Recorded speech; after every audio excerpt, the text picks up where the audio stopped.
Welcome to Tourism Talk. I'm your host, Mary Hammond, Director of the Paducah Convention and Visitors Bureau.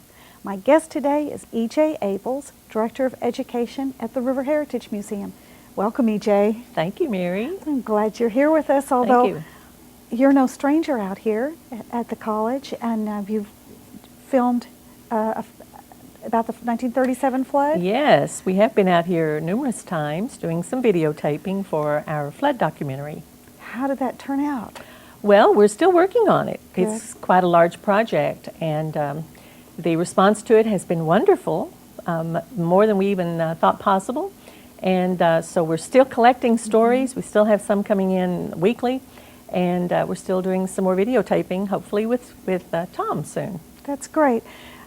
I think it's something that needed to be done. I'm glad that the museum has undertaken this project. Will it be something people will be able to buy?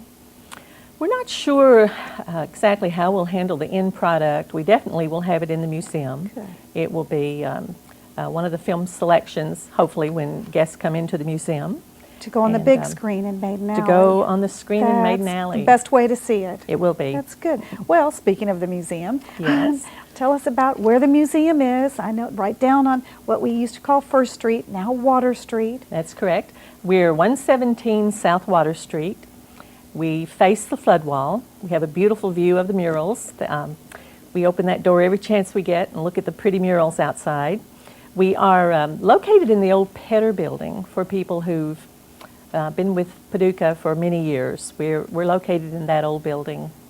That's right. But that particular section of flood wall between Broadway and Kentucky are all river-related murals. That's correct. And it's fabulous to look out, and I've always said your #1 exhibit is right outside the door, where you see the confluence of the Tennessee and the Ohio rivers, the riverfront activity, and the flood wall and the murals. The flood wall itself is a great attraction. It certainly is. We have a lot of people who wander into the museum because they've heard about the flood wall, or sometimes they wander in because they see Paducah's on the river. And to quote one lady recently, she said, "We knew something would be happening down on the river." And I said, "You're right." How right she is. Well, I've always said people first came to Paducah on the railroad, the rivers, then the railroad, and now Interstate 24. That's correct. It is the first interstate highway. Yes, we tell our museum guests that the river was the first highway. And the museum itself, the main building, is the oldest commercial structure in Paducah. It is. It was built in 1843. It was originally a branch of the Bank of Louisville, and it was a bank for about 30 years. It closed due to the economic instability left after the Civil War. And then the building became a hotel for 3 different owners. We don't know a lot about it during that time period, but we do know it's always had a close connection to the river. When it was a bank, of course, those steamboats came into town, and a lot of the riverboat guests came up and used our bank. And then when it was a hotel, they would have come there to spend the night. And when it was Petter's Supply, it certainly was a business that was connected to the river. Petter's Supply originally opened as a steamboat and meal supply store. And we've heard stories and read accounts of how the old steamboats would sometimes break down and limp into Paducah to get to Petter's Supply to get their needed materials to repair their boats and be on their way. So our building is very much connected to the river. And we're real glad the museum is there. The original museum plan had been to build a high-tech steel and glass building a little further down the riverfront. I remember. Yeah, something a little less connected to the river. So when our building became available, we jumped on it, and it's a perfect location for a river museum. Jerry Montgomery just wanted a river heritage museum, period. And I remember when we saw the first plans down really towards the farmers market area. Yes. And then I even remember when it was going to be the old waterworks building, and there were plans to be there. But this is a perfect place, and the best is yet to come. Yes, That's it good. is. Well, I think it's interesting when you talk about Petter's Supply, because the steamboats still often limp into town. Yes, we both know that, don't we? Yes, they still limp into town once in a while, and there's so much debris when the water gets high, and you get big branches coming down, and it may hit one of the paddles on the boat, or there's always something, it seems like. So, and of course we know the river industry is one of the largest employers here in Paducah. The river industry is so important to Paducah, but important to our nation's economy as well. Yes. The towboat industry has such a huge economic impact on our country, and a lot of people aren't aware of that, and we try to help tell that story because it is an important one to tell. A lot of people do not realize that one average towboat barge is equal to the cargo that can be moved on 15 semi-trucks. I'm sorry, let me back up, 15 railroad cars and 58 semi-trucks on the highway. In one barge. In one, oh yes. In an average. That's, that'd be a lot more traffic on the interstate. Yes, it And would. It's such a clean industry on the river. That is an environmental issue as well as an economic issue with the price of fuel, what it is today. So they're doing good work out there, and we like to help them tell that story. All of the major towboat companies are represented, aren't they? The inland towboat companies. Yes, we are fortunate here in Paducah to have a number of towboat companies, and they've been so supportive of the River Heritage Museum. They help us carry out a lot of our programs. They've helped us build some of our exhibits, and so we kind of scratch each other's backs. That's good. So when we walk into the building, what is probably the first exhibit you're going to see? When you first walk into the building, you'll actually see a collection of images on the wall. They're matted with blue mats. They really stand out. And those images are boats that have been on the river for the last 400 years, starting out with those first little boats that came here bringing explorers to our area. And of course the boats have grown. As more and more people have come to the area, the boats have certainly gotten bigger. And we talk a lot about the steamboat era in the museum. That was a wonderful period of time, the real beginning of commerce in our country with the steamboats able to carry large amounts of cargo. And in that exhibit on the wall, we go from those first small little boats to the great big steamboats and then on to the towboats of today.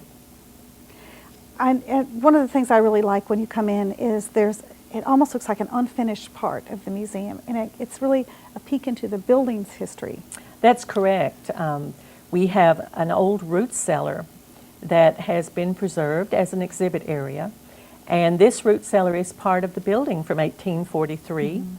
A root cellar, for people who don't know, was just an area where goods could be stored, and often perishable things were put in the root cellar. And this would include potatoes, carrots, onions, those kinds of things. And they could be pulled out in the wintertime and people could have fresh food. Now, I need to explain why a bank building would have a root cellar. And that was because our bank building actually was a home for that banker in 1843. His name was Adam Rankin, and he lived there with his wife and 2 sons. And they lived in the main part of the building. Only a small part of that building originally was the bank. When you go into the front door, the bank was to the left, and that first museum area you walk into, which is now the gift shop and the beginning of the exhibit area, that was part of the dwelling for the Rankin family, and the entire second floor was their home also. And it has the most beautiful view of the river in town. Oh, now this is the same Adam Rankin that really started Grace Episcopal Church. That's correct. And Grace Episcopal Church actually started inside our building. The first meetings were held there in that building. About 180 years ago. Something like that, yes. I remember the sesquicentennial, which was 175 years. Yes. So that's, and some of the, what kind of items have been found when the building was being renovated? Weren't different things? Well, down in that root cellar area, we found a number of things that were clues to the building's past. When a building is as old as that one, it has a lot of stories to tell. And the debris that was found in that area actually tells us what was going on. We have some of that find in small cases there in that area. And we have things like old medicine bottles. We have bits and pieces of pottery from the China market trade. We have some bits of some forged items, some square nails that were used to build the building. And the most important thing we found was a button to a Civil War soldier's uniform. Cool. What about bullets or cannonballs, anything like that? I don't believe anything like that was found. I think that button was pretty much the Okay. connection to the Civil War. I think the Battle of Paducah was a little bit downriver. Yes, it was. Yes. Near where the Executive Inn Yes, is now. it's a more peaceful area of town. All right. Well, and another thing I really like when you go in and you can press the buttons and you're hearing some of the music, the river Right, music from right. different periods. We have a number of audio stations located throughout our exhibit area. Some of those are music, as you indicated, and some are narrations, just stories about river people, river boats, that kind of thing. Things like you wouldn't realize there was a lady towboat captain 100 years ago. That's Who right. would have thought? Yes, Tell Mrs. Green. Mrs. Green. Hear the story of Mrs. Green. Then you kind of make a little turn to the left, and you go Yes. into an area that's kind of dark. It and is. It sounds like it's raining in there. It is. That's our rain table exhibit. And before we go into the rain table exhibit, I usually tell my guided tour groups about the flood of 1937 and what a devastating time that was for Paducah. And then we go into the rain table and they hear a narration about how floods are formed, and they see a thunderstorm and they experience rain. Some of the small children tell me that they can feel the rain, and it's a very popular exhibit, probably one of our most popular. You hear the thunder as well, don't you? You hear the thunder thunder? and see lightning Oh, and feel that gosh. rain, yes. And we just sort of make our way through there. Then you go and you actually see how a dam works. Right. We have an exhibit that includes a hydroelectric dam, explains how the power of water can be harnessed to make electricity. We also have, right across from that, an exhibit about all the different species of mussels that live in our rivers. I have brought a mussel shell with me today, and this is definitely part of Paducah's history. This is a mussel shell that was used to make mother-of-pearl buttons in the 1800s and early 1900s.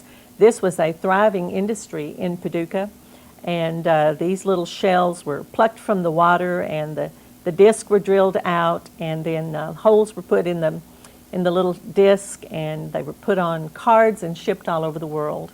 A lot of people don't realize that the Tennessee River at one time had the richest mussel beds anywhere in the world. And so we were part of this, this button industry here in Paducah. We had 2 button factories. You can look on the murals, of course, and even see another side of this where they're actually gathering them in the big boats. Yes. The gathering of the mussel shells actually often involved the whole family. The father would usually be the one to go out in the boat and collect the mussels, and he would drop his apparatus down into the water called the brail, and the brail would be a rope with a lot of hooks suspended on it. The hooks would touch the open mussel lying there on the river bottom, and he would instinctively clamp shut on the hook, and then the brail would be raised up and the mussel shells plucked off. And then the father would go to the bank, and often his wife and children would be waiting there with a huge vat of boiling water. They would boil out the mussel meat and usually throw it away, sometimes use it for bait. And then after the mussel shells were cleaned, they would take them up the bank to the factory. Now, the mural shows barges that are loaded down with mussel shells being taken to another location, possibly to another factory. But we did have 2 button factories. We did. Do you know where they were located? One is located on the Tennessee River, and that's actually where we have found some of these shells. I'm not sure about the location of the second one. So many of those factories buildings are just gone. They are. There's a hint of a foundation for that one factory that I do know about. Interesting. It's interesting. And let's see. You can also go to see an exhibit at the museum that shows, and you can actually try and load the barges yourself. Yes, we have a That's barge interesting. loader. There's a big crane there, and Right. it has an electromagnet. and it's pretty popular with the youngsters. Sure. They can move cargo from the bank to the barge, or from the barge into a railroad car, and they get a feeling of how that works. And the calliope is always a favorite. And Yes. it's almost the call of the wild when we hear the calliope of the steamboats on our own riverfront. We all want to go down and watch do. and Well, listen. We're very lucky to have the calliope in the museum. It was donated by the family of a gentleman who had owned it in Paducah years ago.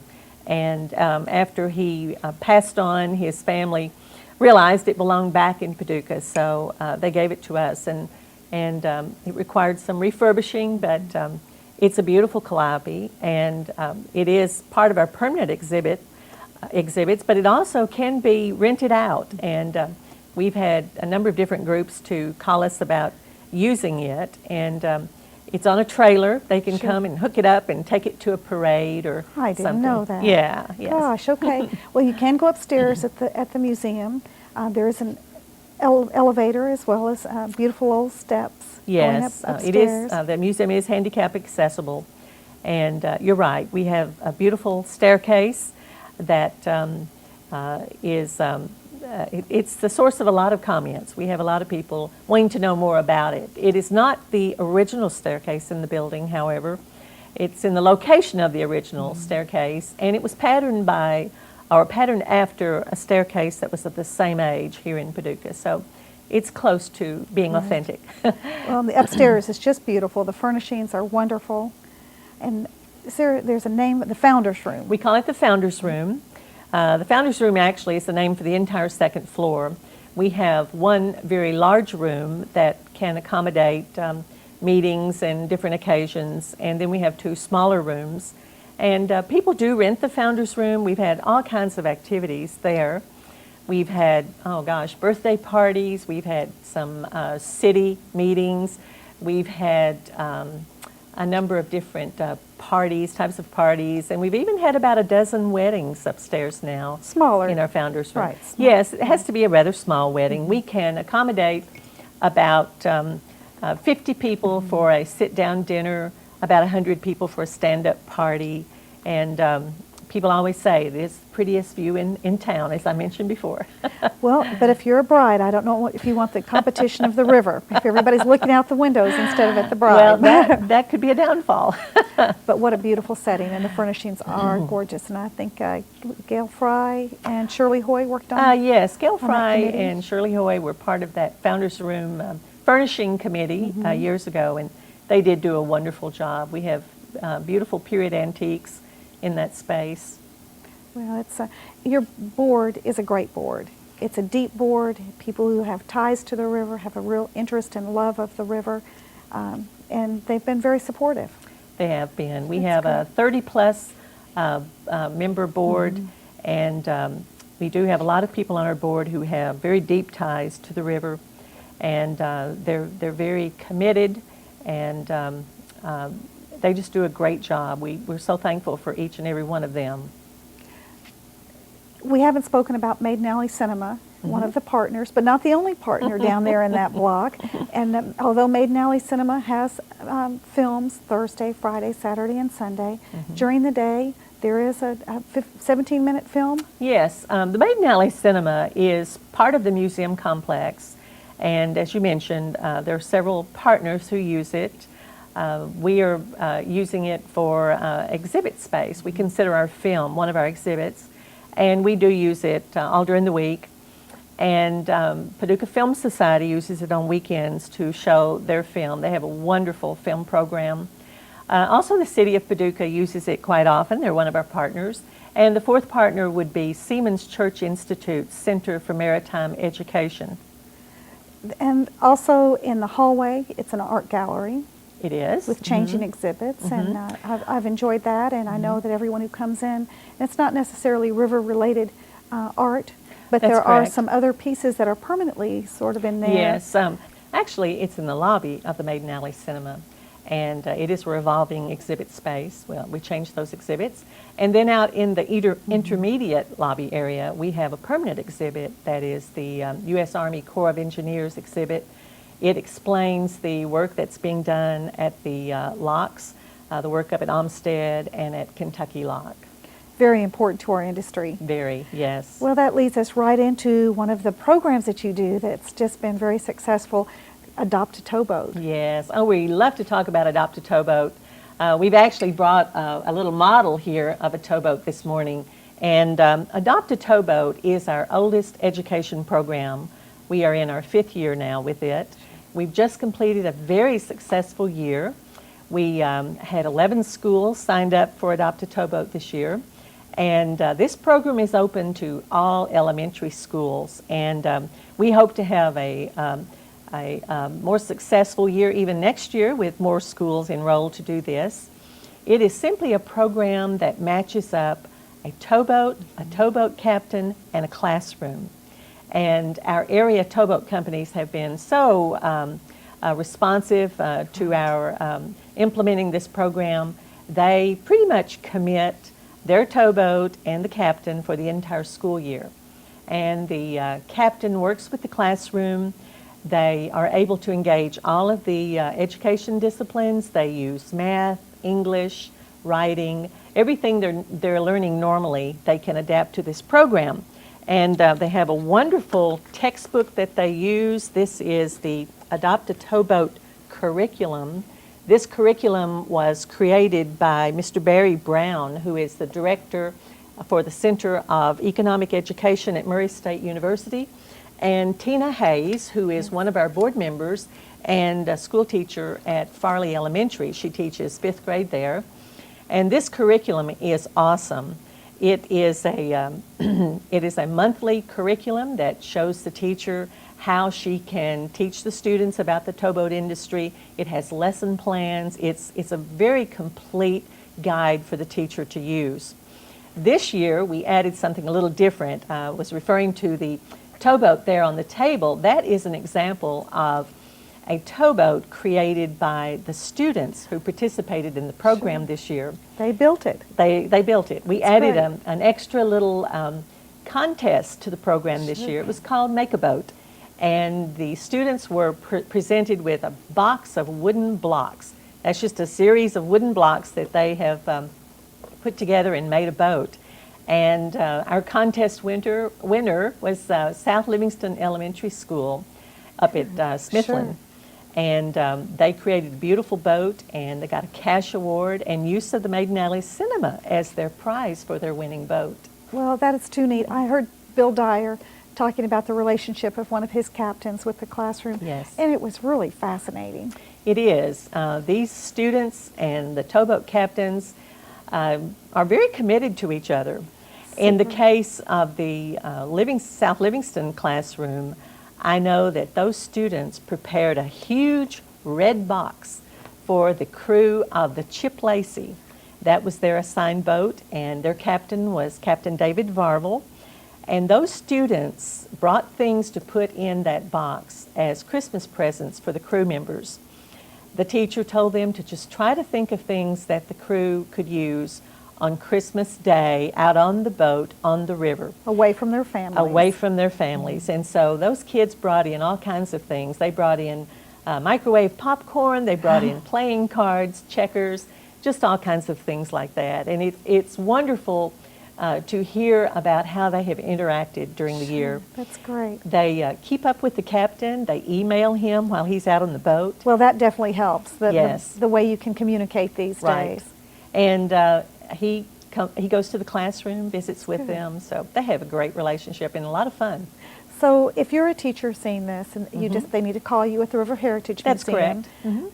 575 9958. 9958. Now, if you can't remember that, I hope you've got bookmarked paducahtourism.org, and you just go under museums, and there's a direct link, and you can read about the different programs that are offered for schools.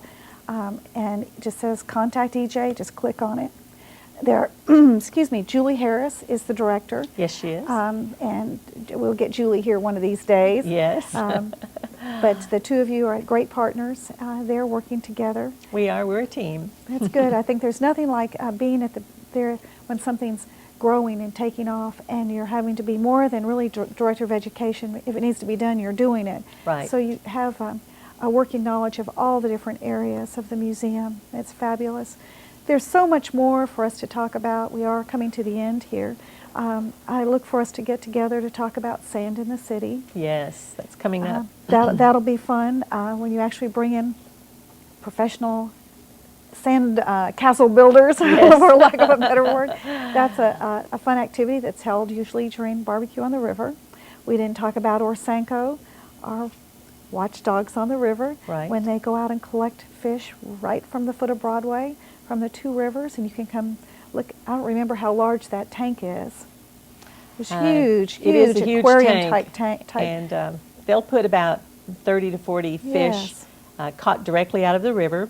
They'll put those in the tank, and people can come down and see all these river fish they may have heard of but not seen, such as the long-nosed Yes. gar. You know, that's a fish I had not really actually seen, so that's very educational. It's eye-opening. And then the St. Louis Admirals Club, who comes and brings all of their model boats.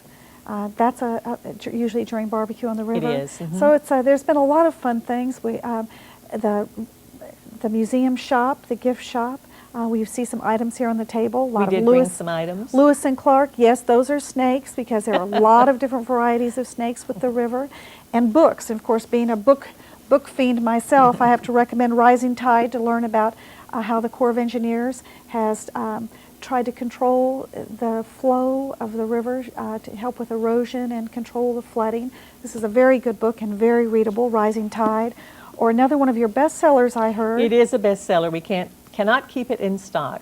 When the Mississippi ran backwards, so you can hear about the New Madrid earthquake, and it looks like it's got empire intrigue and murder as well. A good one. So, but lots of good books, from coffee table books to books for children, and a lot of gifts. So if you're looking for gifts, something unusual but tied to our to the river, come down to the River Heritage Museum. And E.J., I'm so glad that you've been here with us.